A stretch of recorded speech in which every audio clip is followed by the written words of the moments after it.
Is there any prospect of seeing a ceasefire now? What's the key to a ceasefire to stop this bloodshed? As I mentioned, I mean, Hamas offered ceasefire. They accepted the ceasefire.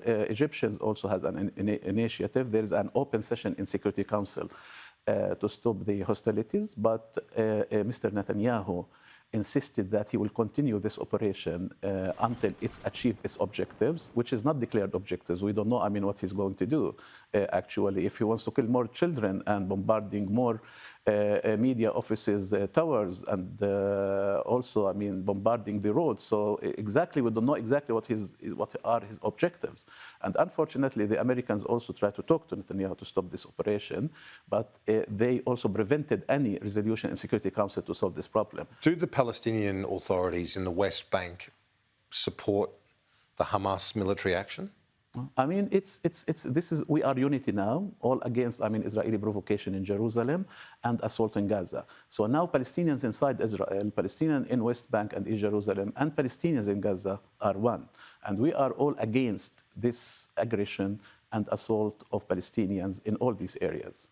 What should Australia do as part of the international community to try and bring about some resolution, some peace here? Yeah, look, I mean, I used to say that we don't have any problem with Australia. Australia does not have any colonial history in the Middle East. We enjoyed very good relations with Australia.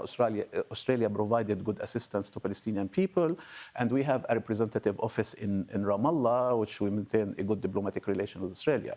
So Australia, I think, should join the international community and put pressure on Israel, actually, to cease all its own assault on Gaza.